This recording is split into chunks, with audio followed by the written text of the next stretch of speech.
owns the land of Israel? Who owns the actual dirt that's underneath of our feet?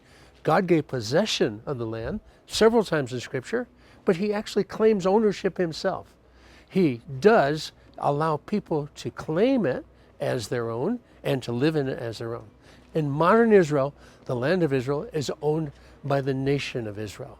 The property underneath of our feet, owned by the nation of Israel. In fact, if you buy a home in Israel, your home will sit on a piece of land that you lease from the government.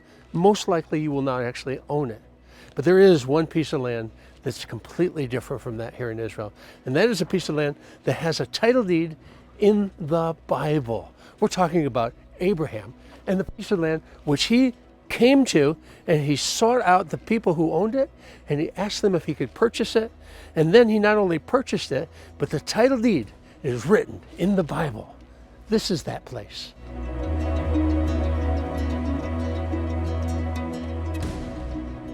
If you've ever tried to purchase something in the Middle East, you might have been in a situation where you had to negotiate the price of what you're going to buy. And the usual way you do that is you ask the price, the shopkeeper gives a price which is enormously over the price. And you might say, no, and give him a price which is maybe 1/4 of what he suggested.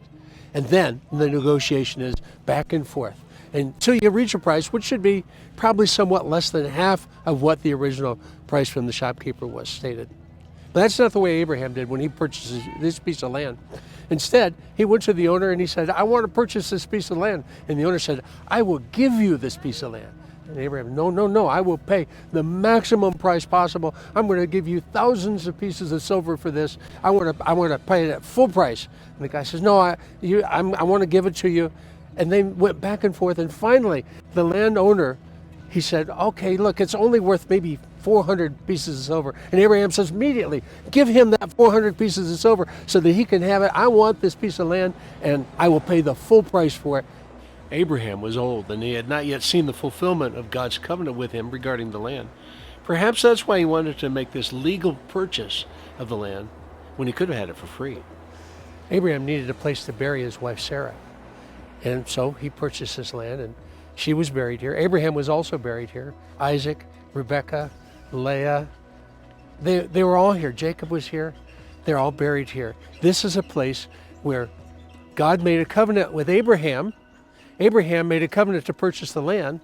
And we still yet today celebrate the fact that God's covenant is permanent, everlasting, and this place is a symbol of God's eternal covenant together with us as well.